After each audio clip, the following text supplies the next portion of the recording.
Praise the lord. ప్రభువైన యేసుక్రీస్తు నామములో మీ అందరికీ నా యొక్క వందనాలు. అందరూ బాగున్నారా? ప్రతిదినం దేవుని యొక్క వాగ్దానం ద్వారా మీరు ఎంతగానో బలపరచబడుతున్నారని ఆశిస్తున్నాను. మరి ఈ ఉదయకాల సమయంలో దేవుని యొక్క వాగ్దానాలు చదువుకుందాము. సామెతల గ్రంథము 16వ అధ్యాయము 3వ వచనము. సామెతల గ్రంథము 16వ అధ్యాయము 3వ వచనము. నీ పనుల భారము యెహోవా మీద నుంచుము, అప్పుడు నీ ఉద్దేశములు సఫలమగును. ఆమేన్. చాలా చక్కటి వాగ్దానాన్ని దేవుడు రోజు మనకు అందించి ఉన్నాడు.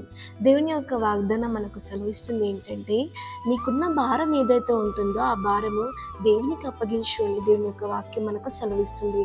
అంటే మనకున్న భారాన్ని మనం దేవునికి ఎలా అప్పగిస్తాము అన్న ప్రశ్న మీలో మీకు రావచ్చు. కానీ భారం అప్పగించడం అంటే మనకున్న భారాన్ని ఆయన మీద పెట్టడం అనేది కాదు. శరీర సంబంధంగా భారం అప్పగించడం అంటే నీకున్న భారాన్ని దేవుని పాదాల దగ్గర ప్రార్థనాపూర్వకంగా పెట్టడమే భారం అప్పగించడం అనే ఆ పదానికి అర్థమై ఉన్నది.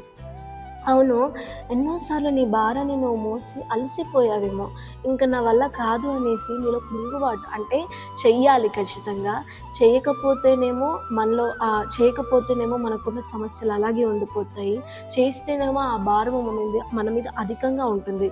ఇలా ఎటు తలుచుకోలేని పరిస్థితిలో చాలామంది ఉంటున్నారు. ఎంతోమంది ఎన్నో భారాలను మోస్తున్నారు.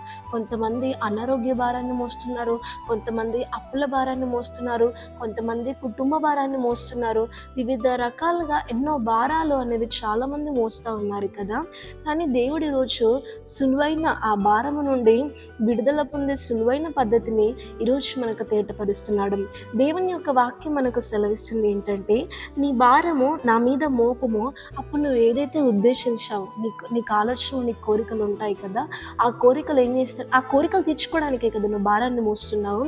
కాబట్టి నీ భారాన్ని నా మీద మోపు, ఖచ్చితంగా దైవ చిత్తానుసారంగా ఉన్న ప్రతి కోరికని, ప్రతి ఉద్దేశమును నేను సఫలం చేస్తాను అని దేవుని యొక్క వాక్యం సెలవిస్తుందండి.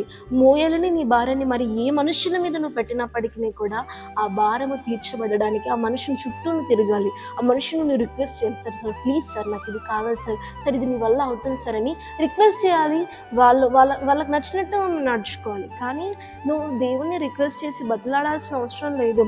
నీ భారము తీర్చబడాలంటే ప్రార్థనాపూర్వకంగా నీ భారాన్ని దేవుని మీద పెట్టి నీవు నమ్మకం ఉంచితే నీ నమ్మకమే నీ భారాన్ని నీ ఎదురు నుండి తొలగించి నీ జీవితంలో ఒక సులువైన, ఒక అలసైన నీ జీవితంలో విశ్రాంతిని కలుగజేసి నీ ఉద్దేశములను నీ నమ్మకమే సఫలపరుస్తుంది.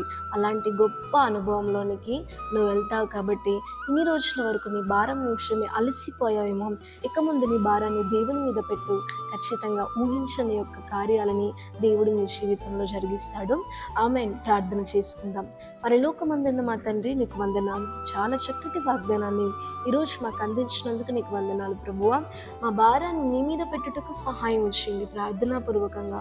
అవును ప్రభువా, ఇన్ని రోజుల వరకు మా భారాన్ని మేమే మోస్తున్నాము ప్రభువా, మోసి అలసిపోతున్నాము, కృంగిపోతున్నాము తండ్రి. అయ్యా, ఎన్నో ప్రశ్నలు మాకే అరైజ్ అవుతున్నాయి. అసలు మా లైఫ్ ఏంటి, మా ఫ్యూచర్ ఏంటి, ఎన్ని రోజులు మేము ఈ భారాన్ని మోయాలి అని తండ్రి యేసయ్యా. కానీ ఈరోజు మాతో మీరు మాట్లాడారు. నీ భారము నా మీద మోపము అని ఈరోజు మాతో మాట్లాడారు ప్రభువా. మనుషుల వల్ల అవుతుందేమో అని గొప్పవారి వైపు చూసి తండ్రి ఎంతోమందిని బతిలాడుకున్నాము. కానీ తండ్రి మా భారాన్ని ఎవరూ మోయలేరు తండ్రి. కానీ ఈరోజు తండ్రి విశ్వాసంతో ప్రార్థనాపూర్వకంగా మా భారాన్ని నీ పాదాల వద్ద పెడుతున్నాం ప్రభువా. మీరు ఖచ్చితంగా మా ఉద్దేశంలో సఫలపరచబోతున్నారని విశ్వసిస్తున్నాము. ఇదే కాల సమయంలో ఎంతమంది అయితే తండ్రి వాళ్ళ భారాలను నీ మీద మోపి విశ్వాసం కలిగే వాళ్ళ ప్రయాణాలను కొనసాగిస్తున్నారు, ప్రతి ఒక్కరి ఉద్దేశంలోనే మీరు సఫలపరచమని మహిమ ఘనత ప్రభావం చెల్లించుకుంటూ ప్రభు యేసుక్రీస్తు నామములో అడిగి బతిలాడి వేడుకుంటున్నాము తండ్రి. ఆమేన్.